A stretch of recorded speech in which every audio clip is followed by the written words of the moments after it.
गुरुर्न सस्यात् स्वजनो न सस्यात् पिता न सस्यात् जननी न सा स्यात् दैवं न तत्स्यान्न पतिश्च सस्यान्न मोचयेद्यः समुपेत मृत्युम्।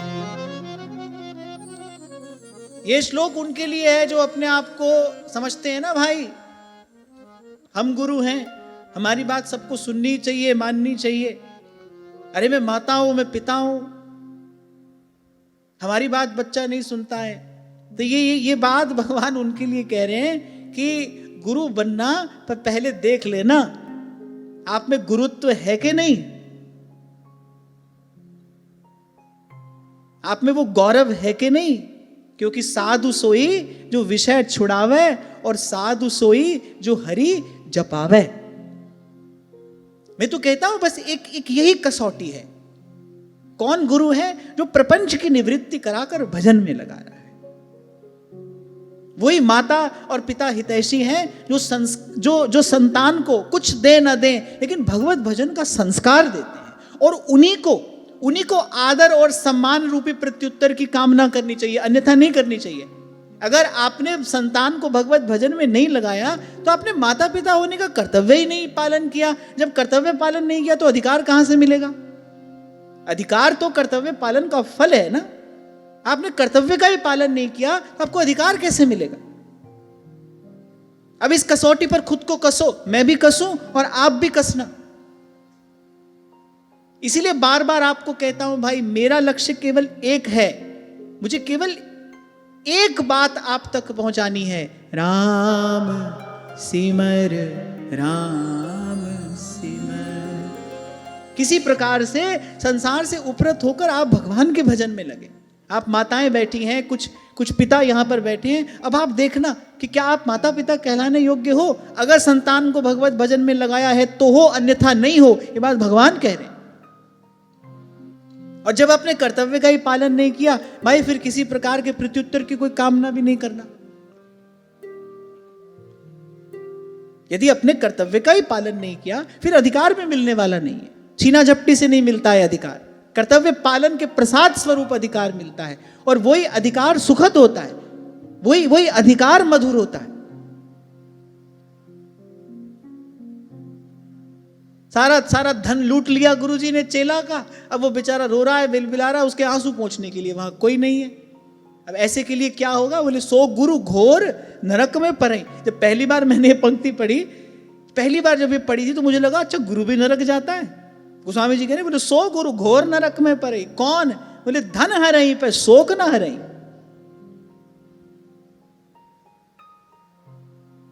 इसलिए भाई अपनी श्रद्धा तो एक ही बात में है, मैं अपनी बात कह रहा हूं, आपकी नहीं। अपनी श्रद्धा तो एक ही बात में है, आदि अंत और मध्य में रसिकन की यह रीति। संत सब गुरुदेव हैं, व्यास ही यह प्रति। जो जीव को संसार रूपी प्रपंच से छुड़ाकर बचाकर भगवान के भजन में लगा रहे हैं ना भाई, वही संत हैं और वही गुरु हैं। जब गुरु कहो तो बस इन्हीं सब संतों की मंगल मूर्ति हमारे भाव में आनी चाहिए। मीरा, सूर, कबीर, तुलसी, नानक, रैदास, ये समग्र आचार्य परंपरा, हमारे वृंदावन के वो रसिक संत जो आपसे हमसे सदा से कह रहे हैं एक अहमता ममता ये है जग में अति दुखदाई। ये जब श्री जी की ओर लगे तब होत परम सुखदाई। मात तात सुत दार देह में मत अरुझ मति मंदा। हित किशोर को है चकोर तू लख वृंदावन चंदा।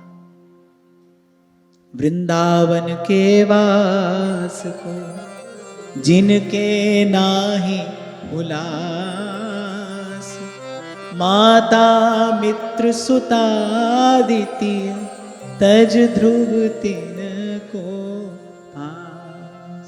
अब इस कसौटी पर कसोगे ना तो देखना संत ही अपने मिलेंगे। बस इस कसौटी पर अगर कसोगे तो फिर आप देखना संत ही अपने हैं, बस वही हमारे हितैषी हैं। इसीलिए तो भगवान ने कहा मोते अधिक संत करी लेखा। इसीलिए सहजबाई कह रही है, हरि तो कुटुंब जाल में घेरी, गुरु ने काटी ममता मेरी, गुरु ने काटी ममता मेरी। राम तजू पै गुरु ना बिसार। अरे कबीर तो कहते हैं हरि कृपा, हरि कृपा से वार है। वार माने हरि कृपा से वार है और गुरु कृपा से पार। वार माने संसार, ये जो आवागमन है इसको वार भी कहते हैं। बोले हरि कृपा से वार है और गुरु कृपा से पार। संसार में लगाने वाला, संसार की ओर धकेलने वाला, संसार के संबंध से आपको जोड़ने वाला, वो आपका हितैषी कैसे होगा? वो जीव का हितैषी कैसे हो सकता है? अरे यही अहमता ममता जग में अति दुखदाई, यही तो जीव के अति दुख का कारण है। इसी के कारण राग है, इसी के कारण द्वेष है, इसी के कारण ये काम क्रोध, ये सब विकार हैं। अरे इनको तो छोड़ने की बात संत कहता है। काम क्रोध मद लोभ सब नाथ नरक के पंथ, सब परिहरि रघुबीर ही, भजहूं भजई जेहि संत। और मैं तो इतना कहूंगा भाई, किसी के भजन भाव में आप साधक सहयोगी न हो सको, उसका हाथ पकड़कर उसको रोकने की चेष्टा तो कभी ना करना। ये तो राक्षसों के काम है, वो करते हैं ऐसा। कोई भगवान से मिलने जा रहा है, कोई भगवान का भजन करने बैठा है, कोई भगवान का दर्शन करने जा रहा है, वो मार्ग में बाधा उत्पन्न करते हैं। ये काम तो बिल्कुल ना करना। चलो हमारे में इतनी सामर्थ्य नहीं है हम किसी को भजन की प्रेरणा दें, हमारे में वो सामर्थ्य भी नहीं है हम किसी के भजन सेवा में सहयोगी बने, पर इतना तो अवश्य करना भाई, किसी के भजन मार्ग में, किसी की सेवा में जीवन में आप कोई व्यवधान उत्पन्न मत करना, आप कोई विक्षेप उत्पन्न मत करना। साधारण स्थिति में भी, एक बार भजन साधन की बात हम एक और रख दें ना, साधारण स्थिति में भी किसी को दुख देकर तो कोई सुख नहीं पा सकता है।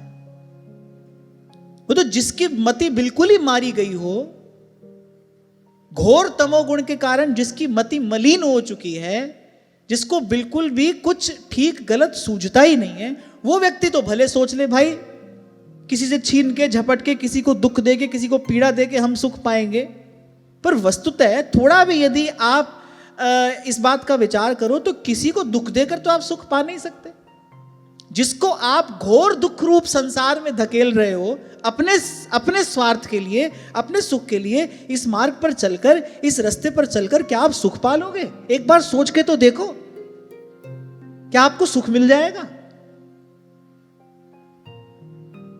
अरे जन्मों का पुण्य किसी जीव का, जीवात्मा का एकत्र होता है, तब भगवान में रुचि होती है, तब अच्छे लगते हैं भगवान, तब सहज में भगवान का नाम रूप प्रिय लगता है।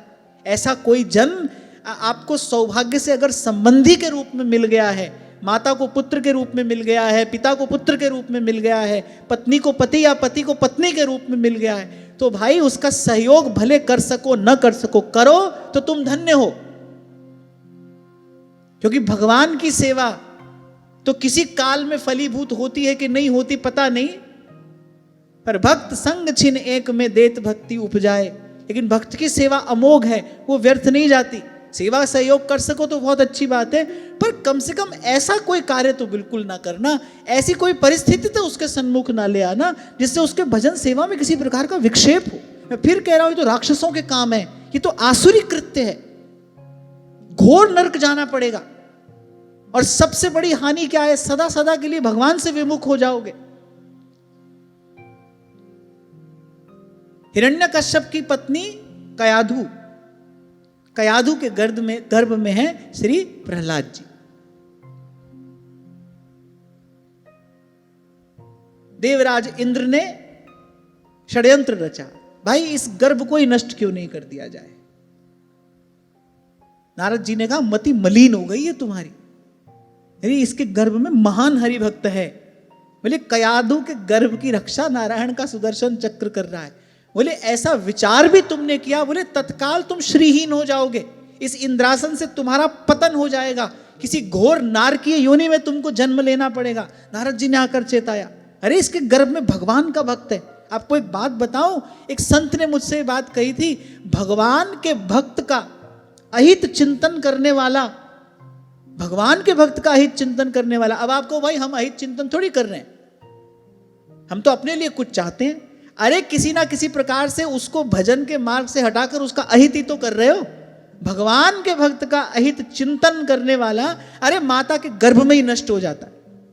उसको तो 3 लोक 14 भुवन में कहीं ठौर नहीं है, उसको तो कहीं ठिकाना नहीं है।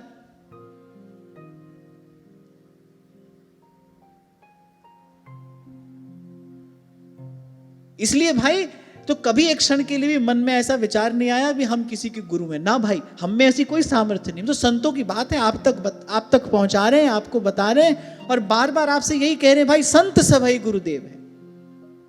वही गुरु है, वही माता है, वही पिता है, वही स्वजन है, वही संबंधी है जो विषय छुड़ाकर भजन में लगाए।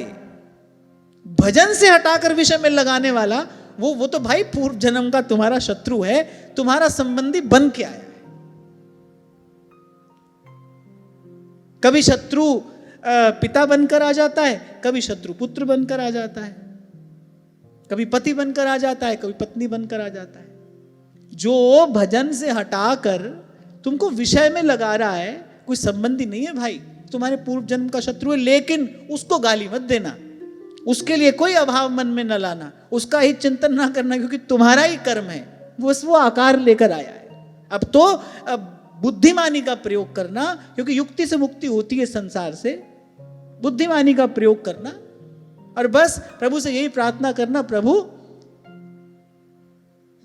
बड़ी कृपा करुणा आपने मुझ पर की है, जो आपने मुझको ऐसे वातावरण में रखा है, आपने मेरे लिए सब मार्ग बंद कर दिए, केवल आपका ही द्वार खुला है, आप तक आने का मार्ग ही मेरे सन्मुख है। ये आपकी मुझ पर बड़ी कृपा है, बड़ी करुणा है। बस मन में प्रभु का धन्यवाद देते देते, भजन करते करते, हाँ भजन की कृपा हो तो भजन की कृपा से तो भाई भावी मिट जाती है। भजन की कृपा से तो मस्तक पे लिखा जो कठिन कुअंक होता है वो भी बदल जाता है। भजन की कृपा से क्या नहीं होता, कहा ना होई सत्संग ते, देखो तिल और तेल, मोल तोल सब फिर गयो, पायो नाम फुलेल। पर इस श्लोक का जो सार है वो यही है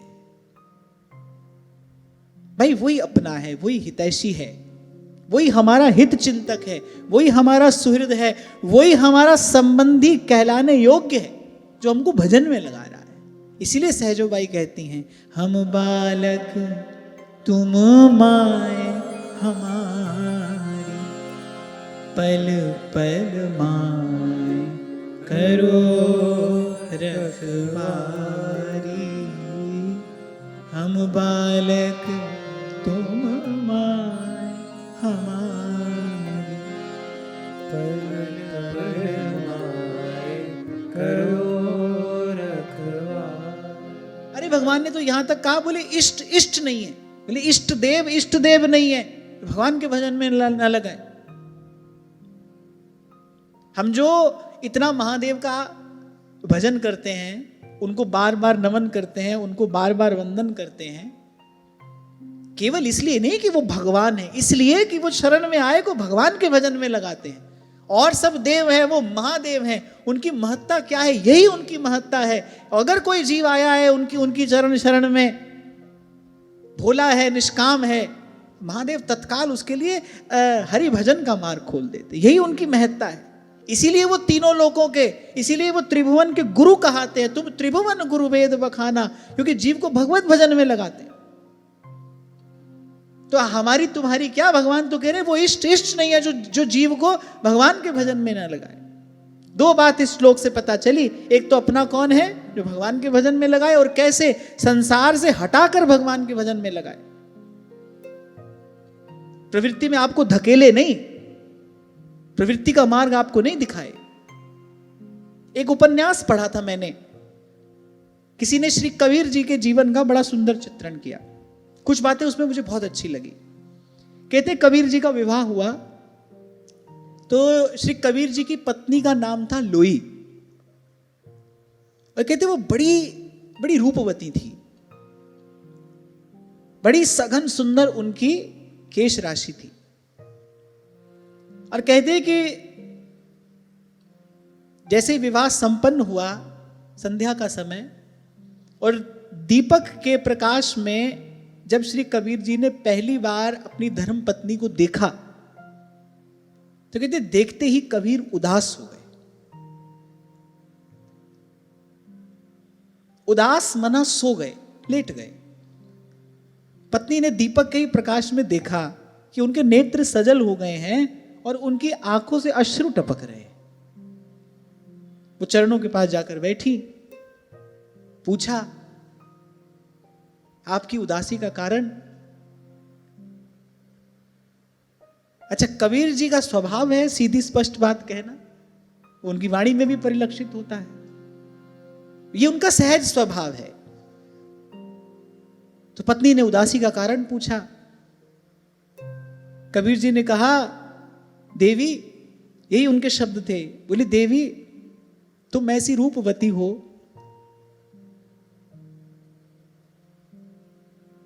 अवश्य मेरे पूर्व जन्म की कोई ऐसी कामना रही होगी। उदास इसलिए हूं कि आज कबीर राम की ओर चलता चलता और काम की ओर मुड़ गया। आज कबीर राम की ओर चलता चलता काम की ओर मुड़ गया। और बस ऐसे ही कहकर कबीर मौन होकर सो गए। अगले दिन सुबह उठे, ताना बाना बुनते थे, बिना कुछ कहे चल दिए। संध्या हुई, घर लौटकर आए, सांझ ढल चुकी थी, अंधेरा हो चुका था। दीपक के प्रकाश में पुनः देखा कि घर में कोई स्त्री है, पर पहचाना नहीं। थोड़ा और निकट जाकर देखा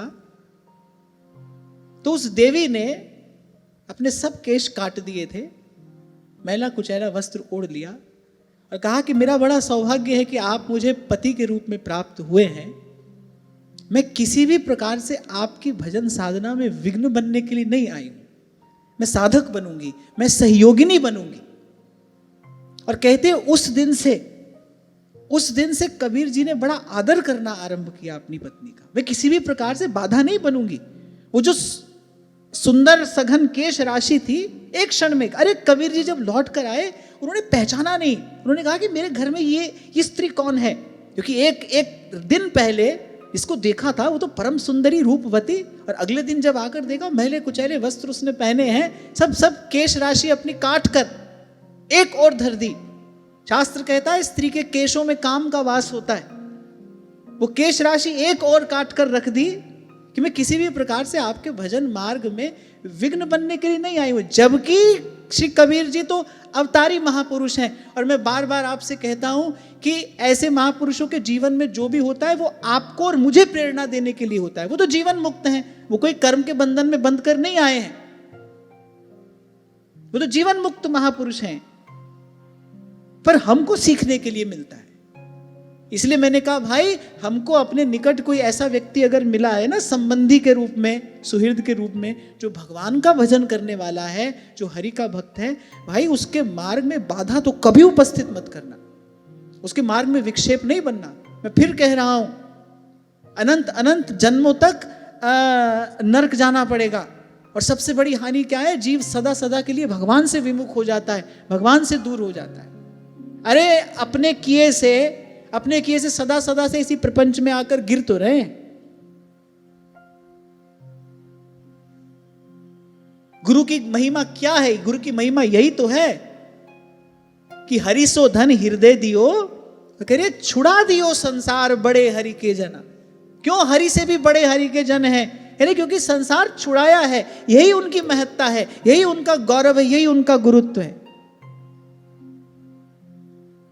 तो मैं तो यही कहकर आगे बढ़ूंगा भाई कि कोई भजन करने वाला हो, कोई साधक हो, उसके भजन साधन में अपन सहयोगी बने तो फिर तो कहना ही क्या है। फिर तो मैं कहूंगा कुछ और करने की आवश्यकता नहीं है। मीरा बाईसा को गिरधर गोपाल बाद में मिले, महाराज कुमार भोजराज को पहले मिले, क्योंकि बाईसा के सहयोगी हुए। पहले ही दिन संकल्प कर लिया, उस परम पवित्र आत्मा ने प्रथम दिन संकल्प कर लिया। वो तो एक ब्रजांगना थी, बाईसा के रूप में अवतरित हुई थी। और ब्रज की गोपियों का रूप, वो तो देवांगनाओं के रूप को निंदित करने वाला है, तिरस्कृत करने वाला है। परम रूपवती श्री मीरा बाईसा। और महाराज कुमार भोजराज ने प्रथम दिन यह संकल्प किया कि मेरी छाया भी कभी आपका स्पर्श नहीं करेगी, आप निश्चिंत होकर भजन करिए। आपने अपने गिरधर गोपाल से जो संबंध स्वीकार किया है और आपके गिरधर गोपाल ने भी आपको अंगीकार किया है, इसका प्रमाण आप मुझे दे चुकी हैं। मैं तो केवल आपके चरणों का दास बन के रहूंगा, आपके चरणों का सेवक बन के रहूंगा। इतना रीझ गए ठाकुर जी, कुछ काल भी ठाकुर जी ने महाराज कुमार भोजराज को संसार में नहीं रखा। बाईसा को तो बड़ी देर के बाद प्रभु के चरणों की सन्निधि प्राप्त हुई, महाराज कुमार भोजराज को तो पहले ही मिल गए।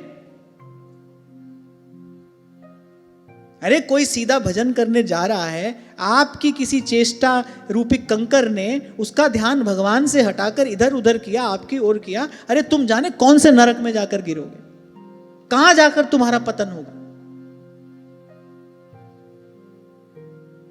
जैसा अभी मैंने कहा ना आपको कि जब इंद्र के मन में आया भाई इस गर्भ को नष्ट कर देना चाहिए, नारद जी ने कहा उसी ऐसा विचार भी दोबारा किया ना, इसी क्षण तुम श्रीहीन हो जाओगे, इंद्रासन से तुम्हारा पतन हो जाएगा और कौन सी नार की योनि में तुम्हारा जन्म होगा, कहां नहीं जा सकता। भयभीत हो गया इंद्र, अरे इसके गर्भ में हरि का भक्त है। साधारण होता है भगवान का भजन करना। रसखान कहते पूर्ण पुण्य ते रसखान जी मोहनी मूरत आए निहारी। जन्म जन्म के पुण्य संचित होते हैं, पूंजीभूत होते हैं, तब हरि की भक्ति का, विशुद्ध हरि भक्ति का संस्कार उदय होता है। तो बड़ा महत्वपूर्ण ये श्लोक है और बड़ा महत्वपूर्ण ये संदेश है। हमको भाई साधक बनना है। कोई हरि का भजन कर रहा है तो हमको साधक बनना है, बाधक नहीं बनना है। लगा सको किसी को भजन में, फिर तो कहना ही क्या है। भगवान कह रहे भाई उससे प्रिय तो मुझे कोई है ही नहीं। ये बात श्री कृष्ण ने कही है उद्धव जी से, बोले उससे प्रिय मुझे कोई नहीं है जो किसी जीव को मेरे चरणों तक ले आता है, जो किसी को मुझ तक आने का मार्ग दिखा देता है। भगवान कह रहे उससे प्यारा मुझे कोई नहीं है। किसी को लगा सको भजन में, फिर तो कहना ही क्या है। नहीं तो भाई थोड़ा संभल कर रहना, थोड़ा सावधान रहना। और मैं तो कहूंगा भाई अपना सौभाग्य मनाना। अगर कोई भगवान का भक्त तुम्हारे निकट है, कोई संतों गुरुजनों की सेवा करने वाला तुम्हारे आसपास में है, तो भाई अपना सौभाग्य मनाना। अब कोई भी ऐसी चेष्टा ना हो जो उसको उसकी सेवा भाव से हटाकर और प्रपंच की ओर लेकर जाए। उसका कुछ नहीं बिगड़ेगा। जिसके सिर ऊपर तू स्वामी, सो दुख कैसो पावे। उसका कुछ नहीं बिगड़ेगा, उसके रक्षक तो भगवान है। तुम अपनी मिट्टी पलीत करा बैठोगे, तुम अपने लिए खोल लोगे नरक का द्वार। जिसकी रक्षा भगवान कर रहे हैं उसको तो भाई उसके मार्ग से कोई टस से मस भी नहीं कर सकता। चतुर्दिशा कीन्हो बल अपनो, सिर ऊपर कर धार्यो। चतुर्दिशा कीन्हो बल अपनो, सिर ऊपर कर धार्यो। कृपा कटाक्ष अवलोकन कीनो, दास को दुख बिदार्यो। दास को दुख बिदार्यो। जो मांगे ठाकुर अपने से, सोई सोई दे।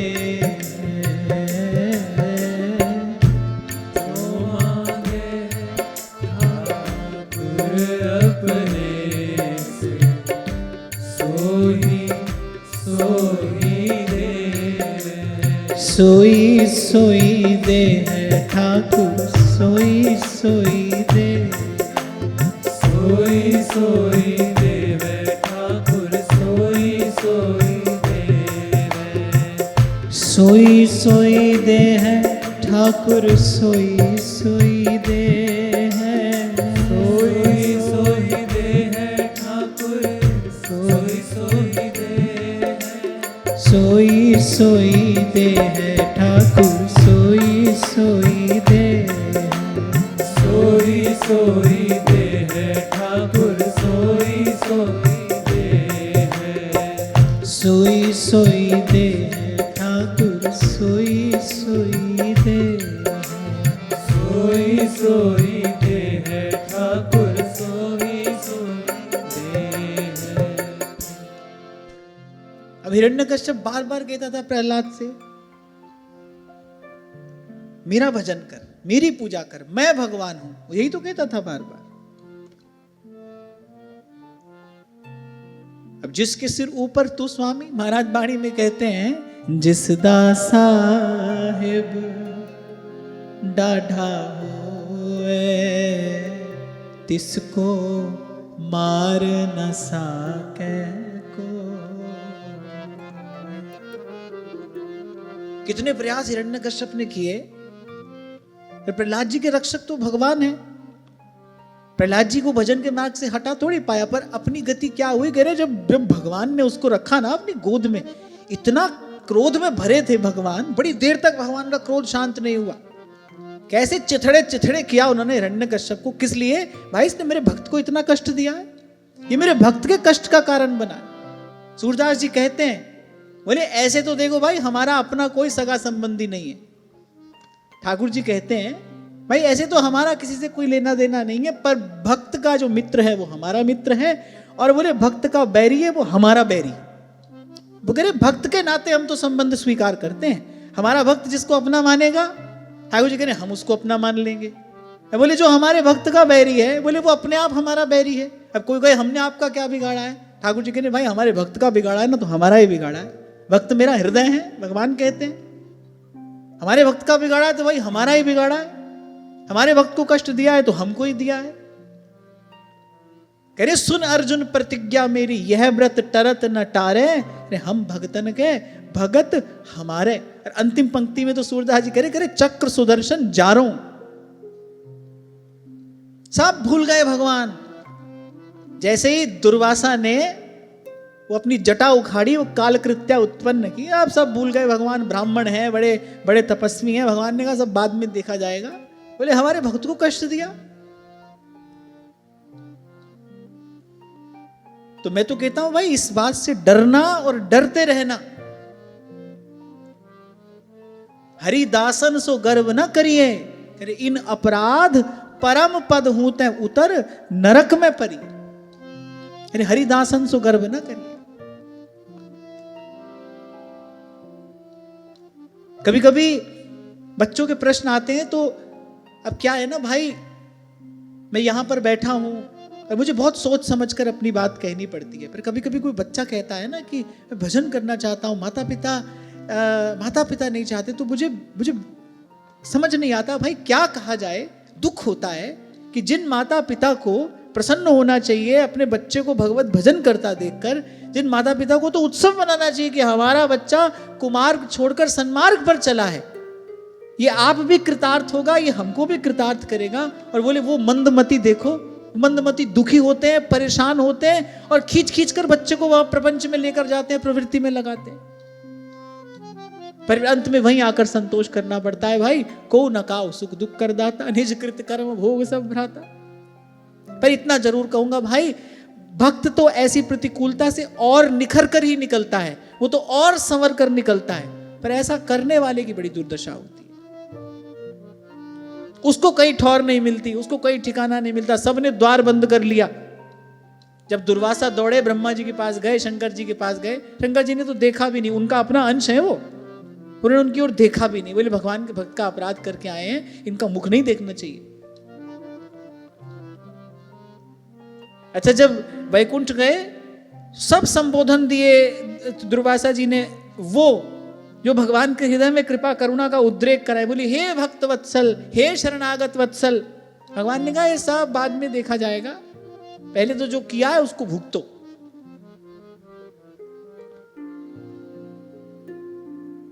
तो यही डर ही डरप हरिवंश हित, इससे डरना भाई। मैं तो कहूंगा हो सके तो लगाओ किसी को सन्मार्ग में। हमारे पुराणों में ऐसा वर्णन मिलता है, किसी एक व्यक्ति को आप ले आए ना सत्संग तक, बोले आपको एक मंदिर बनाने का पुण्य मिलेगा। अब बताओ, मंदिर बनाना बड़ा भारी कार्य है, और आज तो हम जैसे लोगों के लिए असंभव ही है भाई। वृंदावन में मंदिर बनाना, जमीन के दाम देखो कहां, केवल आसमान नहीं, 7वां आसमान छू रहे हैं। तो बड़ा कठिन काम है। और वहां प्रभु कहते किसी एक को आप सत्संग में ले आओ, क्योंकि सत्संग में जब कोई आएगा तो आज नहीं तो कल उसका मन मंदिर बन जाएगा। तो भगवान ने कहा है कि वो मंदिर बनाने जैसा पावन पुनीत कार्य है, किसी एक जीव को सत्संग में लगा देना। और एक और बात भी मैं कहकर आगे बढ़ता हूं, कोई बात नहीं, हमको ऐसे सुहृद संबंधी नहीं मिले, हमको ऐसा वातावरण नहीं मिला, वो हमारा प्रारब्ध था। पर हम प्रयास ये करें कि हम किसी के लिए साधक बने, हम किसी के लिए ऐसे वातावरण का निर्माण करें, हम किसी के लिए सहयोगी बने। इसी को जीवन कहते हैं। जैसे माता पिता को लगता है भाई जो संघर्ष हमने किया ना वो हमारी संतान को न करना पड़े। माता पिता के मन में सहज भाव होता है, हमने बहुत दुख उठाए भाई, हमारी संतान को ना उठाने पड़े, हमने बड़ा संघर्ष किया, हमारी संतान को ना करना पड़े। ऐसे ही कोई बात नहीं, हमारे लिए मार्ग अगर बहुत अनुकूल नहीं था तो भी हम जिसके मार्ग में आए हैं हम उसके लिए अनुकूलता का निर्माण करें, ऐसा प्रयास हमको करना चाहिए। सेवा का अर्थ मैं कहता हूं ना बड़ा उदार है, सेवा का अर्थ बड़ा विस्तृत है। सेवा तो भाई अनंत अनंत प्रकार से की जा सकती है। अपने जीवन को सुंदर बनाना है सबसे बड़ी सेवा है। अपने दुर्गुण दोष हटाने का प्रयास करना ये सबसे बड़ी सेवा है। अपने जीवन को आप फूल की तरह महकाइए, ये इस सारे अस्तित्व की कितनी बड़ी सेवा है। तो सेवा तो ना अनंत अनंत प्रकार से हो सकती है, पर ऐसी कोई विशेष सेवा का अवसर प्रभु दें तो चूक नहीं जाना। मैं सदा एक बात आपसे कहता हूं, तीनों लोगों का पोषण करने के लिए उसकी एक कृपा दृष्टि पर्याप्त है। जिनकी मात्र कृपा दृष्टि से सकल विश्व को फलते देखा, उनकी कृपा दृष्टि से सबका पोषण होता है। हमको सेवा का, सहयोग का हमको अगर अवसर मिल रहा है, बड़ी भगवान की कृपा, ये अवसर चूकना नहीं चाहिए। और जो अवसर का सदुपयोग करता है उसको अवसर फिर दिया जाता है, बार बार दिया जाता है। और जो हाथ आया अवसर गंवा दे वो तो मूर्ख है, फिर प्रकृति उसको अवसर नहीं देती, फिर किनारे बैठकर रोना पड़ता है। तो मनुष्य हुए हो, भारत भूमि में जन्म मिला है, संत मिले हैं, आप भी करना भजन, और हो सके तो किसी से कराना। किसी भजन करते को छेड़ना तो नहीं, किसी भजन करते के भाव में विक्षेप तो बिल्कुल उत्पन्न नहीं करना, ऐसा आसुरी कृत्य तो बिल्कुल ना करना। आगे भगवान कह रहे हैं, इदं शरीरम मम दुर्विभाव्यम सत्वं हि मे हृदयं यत्र धर्मः। बड़ी महत्वपूर्ण बात भगवान कह रहे हैं। भगवान कह रहे हैं कि शुद्ध सत्व ही मेरा हृदय है। पिछली बार भी मैं आपसे यही बात कह रहा था ना भाई, धर्म को धारण करने के लिए सदाचार का बल चाहिए। आपका जीवन सात्विक होगा तब आप बात समझकर और तदनुकूल आचरण कर पाओगे, नहीं तो सुन भी लोगे, समझ भी लोगे, कर नहीं पाओगे। कितने लोग हैं यहां जो ये जानते हैं झूठ बोलना पाप है? हाथ उठा के बताओ। नन्हे मुन्ने बच्चे सब जानते हैं ये बात। तो झूठ बोलते हो? सब कह रहे हैं ना। अब देखो, सुन भी लिया, समझ भी लिया, यहां तक कहा है संतों ने, सांच बराबर तप नहीं और झूठ बराबर पाप। सब जानते हैं ये बात। अब देखो, सुन भी लिया, समझ भी लिया, कर नहीं पा रहे। क्यों? क्योंकि सत्यवादी होने के लिए सत्व का बल चाहिए। इसीलिए गत सत्र में आपसे मैंने कहा था, छोटी छोटी बातें जीवन में पूर्णता लाएंगी। यहां भगवान कह रहे हैं, अब गुण तो तीनों ही भगवान से उत्पन्न हुए, सत्व रज तम, भगवान से न्यारा तो कुछ भी नहीं है, ये सब भगवान की रचना है। पर भगवान कह रहे शुद्ध सत्व मेरा हृदय है। भजन भाव स्थिर रहे हमारे जीवन में, बार बार उसमें विक्षेप ना हो, कभी कम कभी न के बराबर हो जाए भजन भाव, ऐसी स्थिति बार बार न आए, उसके लिए आवश्यक है, परम आवश्यक है हमारा जीवन सात्विक हो, हमारा आहार, हमारी जीवन शैली वो सात्विक हो, पवित्र हो।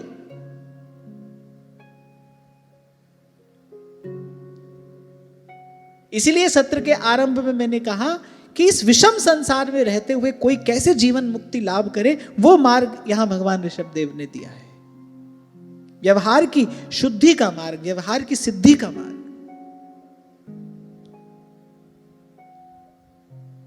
शुद्ध पवित्र हमारा भोजन हो, वैसी ही हमारी सात्विक वेशभूषा हो, सात्विक हमारी जीवन शैली हो, सत्य, क्षमा, दान, तितिक्षा, ये सब गुण हम अपने जीवन में धारण करें, तब भजन भाव टिकेगा, तब भजन भाव टिकेगा। मैं अब दोनों कान पकड़कर ये बात कह रहा हूं भाई, क्योंकि डरते डरते ये बात कहनी चाहिए। कब अपने से भूल हो जाए, कब अपने से गलती हो जाए, कहा नहीं जा सकता। पर मैं देखता हूं जीवन निकल जाता है, तथाकथित रूप से इसकी सेवा भी की, उसकी सेवा भी की, और खूब खूब जब तब भी कर रहे हैं, पर मन में वही राग, द्वेष, ईर्ष्या, निंदा, विषमता, ये सब पाप छूटते नहीं। मन मलिन रहता है, मति मलिन रहती है। बार बार आपसे कहता हूं, भजन तो भाई अंतिम अवस्था है, सीधे ही छलांग लगाकर कोई नहीं पहुंचता है वहां तक, धीरे धीरे पहुंचना पड़ता है। एक एक सीढ़ी चढ़कर आप वहां तक पहुंचोगे। सात्विक हमारा जीवन हो, पवित्र हमारा जीवन हो, निर्मल हमारा जीवन हो, सेवा भाव से युक्त हमारा जीवन हो, अभिमान शून्य हमारा जीवन हो। सेवा भी करें, सतत करें, करने के लिए तैयार रहें, पर किस भाव के आधार पर खड़े होकर करें? नहीं भाई, प्रभु हमसे करा रहे हैं। देनहार कोई और है, जो भेजत दिन रहे, लोग भरम हम पे करें, तासो नीचे। भगवान कह रहे मैंने अधर्म को अपने आप से दूर धकेल दिया है, इसलिए लोग मुझे ऋषभ कहते हैं। दूर धकेल दिया अपने आप से अधर्म को। आपको याद हो, कभी आपसे मैंने एक बात कही थी कि आसुरी वृत्तियों को रहने के लिए अगर आप स्थान ना दो तो वो रह नहीं सकती आप में। जैसे कोई बुरी आत्मा है, अब वो किसी के शरीर में, किसी की काया में प्रवेश करके ही तो अपना कार्य करती है ना। अब आत्माएं तो भाई भली बुरी इस अस्तित्व में सदा ही रहती हैं, पर उसको कार्य करने के लिए किसी का शरीर चाहिए, किसी की काया चाहिए। अब वो आत्मा किसकी काया में प्रवेश करेगी? इसके जीवन में घोर तमोगुण होगा, मांस मदिरा का वो सेवन करता हो, मैला कुचैला रहता हो, रात भर जगता हो, दिन भर सोता हो। अब आप देखो कि ऐसे ही किसी व्यक्ति की काया में बुरी आत्मा प्रवेश करेगी, जिसका जीवन निर्मल है, उज्जवल है, उसके तो सन्मुख भी वो आ नहीं सकती है। एक बार मुझसे किसी ने पूछा, आपने भूत देखा है? हम कभी देखा ही नहीं पाएंगे भूत। देखा क्या है? मैं कभी देखा ही नहीं पाऊंगा, भूत कैसे आएगा मेरे सामने? वो आ ही नहीं सकता है। हमारी महिमा नहीं है, आप ये नहीं समझना। ये तो प्रभु का नाम है, प्रभु की कृपा है। भगवत भाव जिसके जीवन में किंचित भी होगा, उसके सन्मुख भी वो आ नहीं सकते।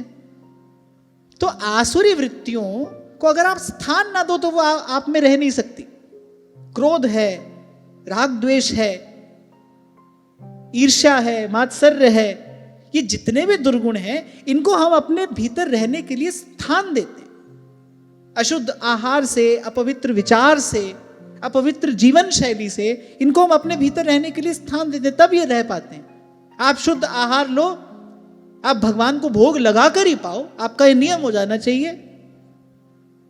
ध्रुवदास जी तो कहते जल हूं भूल ना पीजिए, बिन लीने निज नाम। आप नियम बना लो भाई, भगवान को भोग लगा कर ही पाएंगे। सब सुबह उठते ही सबसे पहले अपने आचार्य का ध्यान करेंगे, आचार्य को प्रणाम करेंगे। सबसे पहले हमारी जिह्वा पर चरणामृत जाना चाहिए। वृंदावन की रज सदा हमारे मस्तक पर रहेगी। आप देखो, आप कुछ काल आप इस सब का अनुष्ठान करके देखो, धीरे धीरे आप देखो मन उजला होता चला जाएगा। हमारे बड़े बूढ़ों ने बड़ी सुंदर जीवन शैली बनाई थी भाई। वैष्णव के घर में तुलसी का थावला होना चाहिए। तुलसी का थावला होगा तो भाई तुलसी पे रोज दीपक लगाएंगे, तुलसी का सिंचन करेंगे, पीपल का सिंचन करेंगे, वट का सिंचन करेंगे। पहले तो ऐसा होता ही था भाई, हर घर में गैया होती थी, तुलसी का थावला होता था। सहज ही वो सब कार्य हो जाते थे जिससे जीवन में सत्वगुण बढ़ता था, मन निर्मल रहता था, हल्का फुल्का रहता था मन मस्तिष्क, बोझिल नहीं था जैसे आज के मनुष्य का हो गया है, अवसाद और विषाद से बोझिल मन। और फिर ये भगवान ने ये बात कही है ना, तो इसको कान लगाकर ध्यान लगाकर सुना। भगवान ने कहा कि सत्यम ही में हृदयम यत्र धर्मः, धर्म की स्थिति कहां है। धर्म की चर्चा तो कहीं भी हो सकती है, धर्म की चर्चा तो कहीं भी हो सकती है, पर धर्म की वास्तविक स्थिति कहां होगी। बोले धर्म को रहने के लिए सत्व का आधार चाहिए। इसलिए मैंने कहा सुन भी लोगे, समझ भी लोगे, पर कर नहीं पाओगे अगर जीवन सात्विक नहीं हुआ तो। आहार विचार जीवन शैली जो हमारी दिनचर्या है वो अगर पवित्र नहीं हुई, भली बात सब समझ में आ जाएगी पर कर नहीं पाओगे, उसका अनुष्ठान नहीं होगा, वो आचरण में नहीं उतरेगी। तभी मैंने आप सबसे पूछा भाई, सबको पता है ना झूठ बोलना पाप है, सबको पता है, सब झूठ बोलते हैं, जानबूझकर पाप कर रहे हो ना, पर क्या करें, क्या करें। अब लोग कहते हैं आपको क्या पता, व्यवहार में तो झूठ बोलना पड़ता है। ये सब क्या है, सब कुछ नहीं, तो सब अपने मन की दुर्बलता है। मन तो ऐसा है ही भाई, मन तो ऐसा ही है। मन तो अपने लिए सुविधा ढूंढ लेता है। मैंने कहा था ना, मन तो अपनी वासना को कोई ना कोई सुंदर वस्त्र पहना देगा, मन तो अपना कार्य सिद्ध कराएगा। पर जो बुरा है ना भाई, वो हर स्थिति में बुरा है, वो हर काल में बुरा है। जो अच्छा है वो हर काल में, हर समय में, हर स्थिति में अच्छा है। यही अच्छे बुरे की परिभाषा है। फिर आगे भगवान ने कहा सब चराचर में मनुष्य श्रेष्ठ हैं, फिर मनुष्यों से देवता श्रेष्ठ हैं। फिर भगवान ने कहा देवताओं में भी ब्रह्मा रुद्र श्रेष्ठ हैं। फिर आगे भगवान ने कहा इन सबसे भी जिन्होंने इस लोक में अध्ययन आदि के द्वारा मेरी वेद रूपा अति सुंदर और पुरातन मूर्ति को धारण किया है। यहां भगवान के कहने का तात्पर्य क्या है? भगवान ने कहा जो वेद पाठी ब्राह्मण हैं और जो परम पवित्र सत्वगुण शम दम सत्य दया तप तितिक्षा और ज्ञान आदि 8 गुणों से संपन्न है, भगवान ने कहा भाई उनसे श्रेष्ठ तो कोई भी नहीं है, वो तो सबसे श्रेष्ठ हैं। भगवान ने यहां क्रम बनाया। पहले भगवान ने कहा चराचर में मनुष्य श्रेष्ठ है, मनुष्य से देवता श्रेष्ठ है, देवता से ब्रह्मा शिव श्रेष्ठ है, उनसे भी भगवान कह रहे हैं इन गुणों से युक्त ब्राह्मण श्रेष्ठ है। एक और बात मैं यहां बड़ी विनम्रता पूर्वक कहना चाहता हूं, धर्मशास्त्रों में जहां कहीं ब्राह्मण की चर्चा की गई है ना, वहां ब्राह्मण का परिचय जाति से ना देकर सद्गुणों से दिया गया है। यहां भगवान कह रहे हैं धृता तनुरुशति में पुराणी येनेह सत्वं परमं पवित्रं शमो दमः सत्यमनुग्रहश्च तपस्तितिक्षानुभवश्च यत्र। भगवान कह रहे वो सबसे श्रेष्ठ हैं। फिर इसके बाद भगवान मुस्कुराते हुए एक बात कहते हैं और कह रहे उससे भी जो मेरे अकिंचन भक्त है ना, वो तो मुझे सर्वाधिक प्रिय है, वो मेरी आत्मा है, वो मेरा सर्वस्व है, मैं उनका सर्वस्व हूं। भगवान कह रहे हैं कि मैं ब्रह्मा आदि से भी श्रेष्ठ हूं। स्वयं भगवान कह रहे हैं अनंत हूं, स्वर्ग मोक्ष देने की सामर्थ्य रखता हूं। ब्रह्मा जी मोक्ष नहीं दे सकते, याद रखना। ब्रह्मा जी ने तो संसार बनाया है, वो तो रजोगुण प्रधान देवता है, वो मोक्ष नहीं दे सकते। एक बात सदा स्मरण रखना, संसार से मुक्ति केवल भगवान का भजन करा सकता है, बस। सबसे पहली तो यही बात आप स्मरण रखना, भाई इस संसार से मुक्ति भगवान के भजन से होगी। और भगवान 1 2 4 नहीं है। आप कहो भाई सब भगवान का रूप है, भगवान का रूप तो हम तुम भी हैं, भगवान का रूप तो सब है। भगवान 1 2 4 नहीं है, एको हम द्वितीयो नास्ति। और जिस सच्छास्त्र की छाया में बैठकर हम ये सत्संग का सुख ले रहे हैं, श्रीमद् भागवत का उद्घोष है एतेश्चांस कला पुंसः कृष्णस्तु भगवान स्वयं, कृष्ण स्वयं भगवान। भगवान की भक्ति, हरि की भक्ति इस भव बंधन से छुड़ा सकती है, और कोई भी नहीं, कोई भी नहीं, कोई भी नहीं माने कोई भी नहीं। इसलिए श्रीमद् भागवत के आरंभ में ही तापत्रय विनाशाय श्री कृष्णाय वयं नमः। कृष्णाय वासुदेवाय हरये परमात्मने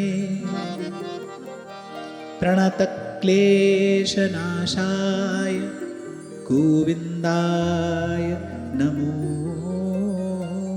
नमः। ध्यान रखना, किसी असमर्थ की शरणागति ले ली तो शरणागति भी व्यर्थ हो जाएगी। आप कहो भाई आपने कहा था शरणागति परम धर्म है, अब आपने यूं ही ले ली किसी की शरणागति, जो स्वयं ही काल के गाल में पड़ा है, वो आपको क्या मुक्त करेगा, वो आपकी कैसे रक्षा करेगा। शरणागति समर्थ की हो तो सफल होती। जैसे एक बार एक बड़े विश्व प्रसिद्ध वक्ता बोल रहे थे, बोले नाम जपना है भाई, किसी का भी जपो, नाम जपना है किसी का भी जपो, नाम जपने से कल्याण होता है। अरे ऐसे कैसे कल्याण होता है, हरि के नाम से कल्याण होता है। अब तुम शीतला माता का नाम जपने लोगों तो तुम्हारा कल्याण हो जाएगा। बोले हम तो उनका नाम जपते, वही हमारी देवी है, उनका नाम हम जपते हैं ना भाई। इस सिद्धांत में, इस सिद्धांत में कोई किंतु परंतु नहीं है। हरि को नाम सदा सुखदाई, जहां को सिमर जामिल उद्धर्यो और गणिका हूं गति पाई। भगवान का नाम जपने से कल्याण होता है। राम कृष्ण हरि विठ्ठल विठ्ठल, राम कृष्ण हरि विठ्ठल। इसलिए सीधे सिद्धांत को बिल्कुल सीधा सीधा समझना। भगवान मुक्त करा सकते हैं संसार से, भगवान की भक्ति भव बंधन से छुड़ाने वाली है, भगवान का नाम जीव का कल्याण करने वाला है। और भगवान 2 4 10 नहीं है, एक ही है, एक एक। इसलिए इस विषय में कोई किंतु परंतु नहीं है, बिल्कुल सीधी स्पष्ट बात है। इसलिए संत कह रहे हैं भजिए राम नाम सुखदाई, राम नाम सुखदाई। मानव जन्म अमोलक पाकर, मानव जन्म अमोलक पाकर, उत्तम करिए कमाई, हरि नाम सुखदाई,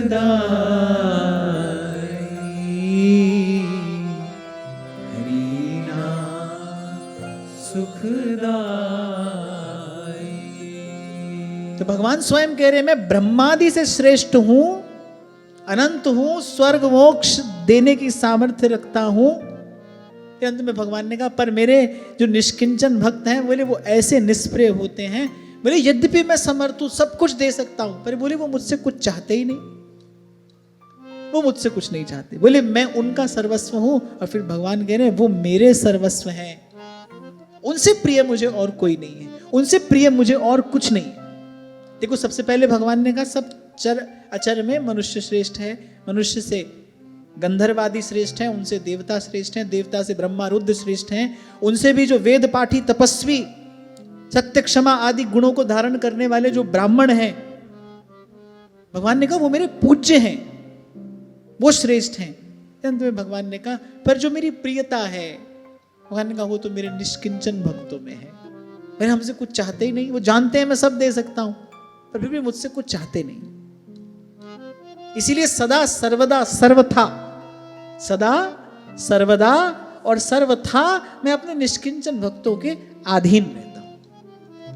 सर्वतंत्र स्वतंत्र ईश्वर को अधीन करने वाली अगर कोई है तो वो निष्काम भक्ति है, वो अनुराग है, प्रेम है। हरि व्यापक सर्वत्र समाना,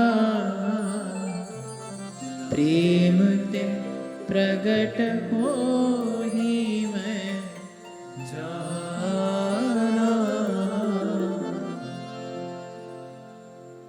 बड़ा सुंदर श्लोक आगे भगवान कह रहे हैं, सर्वाणि मध्येष्ण्यतया भवद्भिश्चराणि भूतानि सुता ध्रुवाणि संभावितव्यानि पदे पदे वो विविक्त दृग्भिस्तदुहारणं में। अब भगवान बता रहे भाई मेरी सच्ची पूजा क्या है। भगवान ने कहा पुत्रों, संपूर्ण चराचर भूतों को मेरा ही शरीर समझकर, बोले शुद्ध बुद्धि से पद पद पर उनकी सेवा करो। भगवान ने कहा यही मेरी सच्ची पूजा है। यही सिद्धांत श्री गोस्वामी जी ने मानस में इस प्रकार कहा, मैं सेवक सचराचर रूप स्वामी भगवंत, रूप स्वामी भगवंत। भगवान ने कहा भाई सच्ची पूजा है, वास्तविक पूजा है। आपको कहा था मैंने कि शुभ कर्म से सुंदर कोई और पुष्प नहीं है प्रभु के चरणों में निवेदन करने के लिए, वो कभी मुरझाता नहीं। शुभ कर्म ऐसा पुष्प है कभी मुरझाता नहीं, करने वाला भी प्रसन्न, जिसके निमित्त किया गया है वो भी प्रसन्न। शुभ कर्म चतुर्दिक प्रसन्नता का ही तो संचार करता है, प्रसन्नता का ही तो कारण बनता है। बहुत बार लोग प्रश्न करते हैं हम कैसे सेवा करें, साधन नहीं है, परिस्थिति प्रतिकूल है। अरे सेवा की तो अनंत विधियां हो सकती, अनंत रूप रूपाय विष्णवे प्रभु विष्णवे, भगवान की मूर्तियां अनंत हैं। और मानो तो ये समग्र विश्व भगवान का ही विग्रह है, ये सारा विश्व भगवान का ही विग्रह है, ये विश्व रूप भगवान की ही तो मूर्ति है। और यहां भगवान कह रहे हैं, बोले पद पद पर इन समस्त चराचर भूतों को। अच्छा, भगवान ने चर अचर दोनों की बात कही, चर भी अचर भी, जड़ भी चेतन भी। यही भागवत का सौंदर्य है। सब कुछ भगवान है, वासुदेव सर्वम, सब भगवान से, ये सब भगवान में ही है। प्रभु से न्यारा दूसरा और कुछ नहीं है। तो बोले संपूर्ण चराचर भूतों को मेरा ही शरीर समझकर भगवान ने कहा ये मेरा ही शरीर है। इसीलिए नामदेव जी लौट आए थे, वृक्ष की छाल ला नहीं पाए, वृक्ष पर प्रहार नहीं कर पाए, क्योंकि दृष्टि ऐसी हो गई है ना उनकी। वासुदेव सर्वमिति स महात्मा सुदुर्लभ, वो ऐसे दुर्लभ महात्मा हैं, अपने ईश्वर के, अपने प्रभु, अपने आराध्य के अतिरिक्त उनको कुछ दिखाई नहीं पड़ता, कुछ सूझ नहीं पड़ता। एक बार कभी इस स्थिति की भावना करना, हमारे साथ ऐसा हो जाए, हमने श्री जी के लिए अमनिया सिद्ध किया है, कुत्ता आया मुंह में रोटी दबा के चल दिया, किसके नेत्र सजल ना हो जाएंगे इस दृश्य की भावना करके। नामदेव ने पकाई रोटी कुत्ते ने उठाई, पीछे घी का कटोरा लिए जा रहे, बोले रूखी तो ना खाओ, थोड़ा घी तो लगाओ, रूप अपना क्यों मुझसे छिपा रहे। वो तो कुत्ता है, चेतन है, वो वृक्ष पर भी कुल्हाड़ी नहीं चला पाए, वृक्ष पर कुल्हाड़ी नहीं चला पाए। बोले माता अपनी पीड़ा दूर करने के लिए मैं इस वृक्ष को पीड़ा नहीं दे सकता। और फिर मंदिर गए, अब वो तो अपने भाव में मगन थे, पादुका बंदी रह गई, घुस गए मंदिर में, अब पंडों ने पीट दिया, निकाल दिया। अब नामदेव जी कहते वो तो प्रभु आप विराजे हो तो आपके सन्मुख आ जाता हूं, वरना मैं तो जहां दिखता हूं आप ही हैं, मेरे लिए आगे क्या और पीछे क्या। वहीं पीछे ही जाकर बैठ गए। जो जो नामा हर गुण उचरे, भगत जना को देहरा फिरे। अरे पूरा का पूरा मंदिर नामदेव जी की ओर, आज भी जाकर देखिए आप, औंढा नागनाथ का मंदिर है, आज भी जाकर देखिए।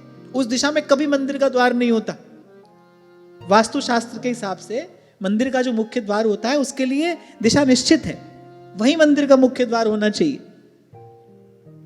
कभी नहीं होता उस और मंदिर का द्वार। भगवान ने ये बताया, भगवान ने ये बताया, संसार को बताया, भाई जहां हमारा भक्त है वहीं हम हैं।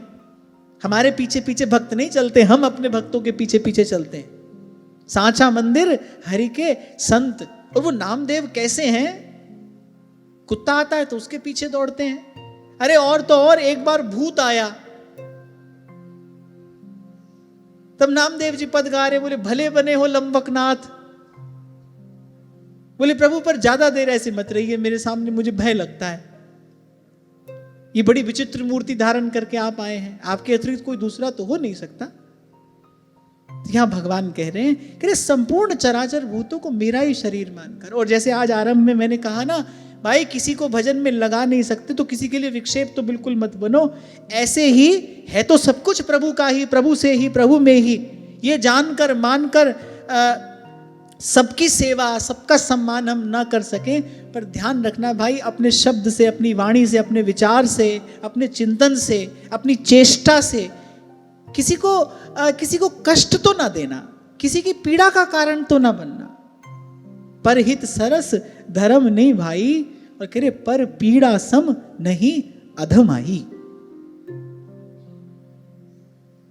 गोस्वामी जी ने तो बड़ा सीधा सीधा सा निर्णय दिया है, भाई ये धर्म है, ये अधर्म है। कह रहे पर हित सरस धर्म नहीं भाई, आपने किसी का हित साधन किया, बोले इसके जैसा कोई धर्म नहीं। किसी की पीड़ा का कारण बने, बोले इसके जैसा कोई अधर्म नहीं। पर पीड़ा सम नहीं अधम आई। तो ये सब चराचर जो है, भगवान कह रहे भाई मेरा ही शरीर है, कोई बात नहीं, सबको लाड नहीं लड़ा सकते, सबको दुलरा नहीं सकते, सबकी सेवा नहीं कर सकते, किसी को कांटा तो नहीं चुभाना भाई। दुर्वचन से, कटु वाक्य से, किसी क्रूर चेष्टा से, कम से कम ऐसे भगवान के विग्रह को ऐसे कष्ट देने का प्रयास तो नहीं करना। कहने में भी नहीं आता, वैसे ये बड़ी कठिनाई से कहा, मैं कह पाया। और इस बात का जो बोध हो जाता है, इस बात का जब उर अंतर में ज्ञान हो जाता है, वस्तुतः तो ऐसी स्थिति तभी आती है ना, नहीं चला पाए नामदेव कुल्हाड़ी। मुझे बहुत अच्छे से याद है, शायद हम काशी में थे, तो कथा में एक संत आया करते थे। एक दिन वो 2 शब्द बोले, तो बोले जिस दिन मार्ग में चलते हुए आप पड़े हुए पत्थर को भी ठोकर ना मार पाओ, उस दिन समझना अब आपकी भक्ति फलीभूत हो रही है, अब आपकी भक्ति पुष्पित पल्लवित हो रही है। आप पांव में पड़े पत्थर को भी ठोकर नहीं मार पाए, किसी का हित तो आप कैसे करोगे? आप ऐसा भी न कर पाए, समझना अब भगवान की भक्ति, अब विशुद्ध हरि भक्ति मेरे में पुष्पित पल्लवित हो रही है। और फिर आगे भगवान ने कहा कि मन वचन दृष्टि जितनी भी इंद्रियां हैं, बोले इनका साक्षात फल तो यही है। भगवान ने कहा ये सुंदर शरीर दिया तो मैंने इसीलिए है कि तुम्हारे द्वारा सबकी सेवा हो, तुम्हारे द्वारा लोक मंगल का कार्य हो, तुम्हारे द्वारा सर्व के हित का सद्भाव इस विश्व में, इस अस्तित्व में प्रसारित हो। भगवान ने कहा भाई मनुष्य बनाकर भेजा तो मैंने तुम्हें इसीलिए ही था, कार्य तो मैंने तुम्हें यही दिया था, तुम्हारे द्वारा हित हो, हित हो, हित हो। हित की यहाँ उपासना, हित के हैं हम दास, हित विशेष राखत रहो, चित नित हित की आस। अंत में भगवान ने, इस उपदेश के अंत में भगवान ने कहा इसके बिना मनुष्य अपने को इस महामोहमय काल पाश से छुड़ा नहीं सकता। ध्यान से समझना, यदि कोई आपका अपना है तो फिर कोई पराया भी हो गया, अपने आप हो गया। 10 में से आप कहते हो भाई 3 हमारे अपने हैं, 3 अपने होते ही 7 पराये हो गए। कहने की आवश्यकता नहीं है, हो ही गए। बहुत बरस पहले की बात है, मुझसे ऐसी वृंदावन में ऐसे किसी ने कहा, बोले आपको नहीं लगता कि आपका अपना कोई स्थान होना चाहिए यहां पर? तो मैंने कहा जिस दिन अपना स्थान बना उस दिन बाकी सारे पराये हो जाएंगे। जिस दिन एक मेरा हुआ उस दिन बाकी सारे अपने आप दूसरे नंबर पर आ जाएंगे। आज हमको लगता है भाई ये पूरा वृंदावन धाम ही हमारी प्रिया जी का है, ये वृंदावन ही अपना है। तो इसलिए छोटा सा उदाहरण दिया मैंने आपको, आपने 10 में से 3 को अपना माना तो 7 अपने आप पराये हो गए। अब जब कोई अपना और कोई पराया है तो अपने से राग और पराये से द्वेष होगा। इसलिए भगवान ने कहा इसके बिना, सबको मेरा माने बिना, भगवान ने कहा इस महामोहमय काल पाश से बोले मनुष्य को कोई छुड़ा नहीं सकता। इसलिए सोई अनन्य जाके असी मति न डरे हनुमंत। इसलिए आपसे मैंने कहा था अनन्य वो नहीं है, अनन्य वो नहीं होता जो कहता है मैं तो अपने इष्ट के अलावा किसी की ओर आंख उठाकर भी नहीं देखता, मैं किसी दूसरे को नहीं देखता, मैं अनन्य हूं। वो अनन्य नहीं होता। जिसको अपने इष्ट के अतिरिक्त कुछ दिखाई नहीं देता वो अनन्य होता है। जो जहां देखता है उसको अपने इष्ट की ही सत्ता की अनुभूति होती है।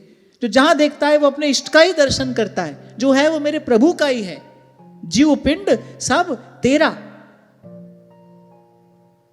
तुद आ गए अरदास हमारी, जीव पिंड सब तेरा, कह नानक सब तेरी वड्या,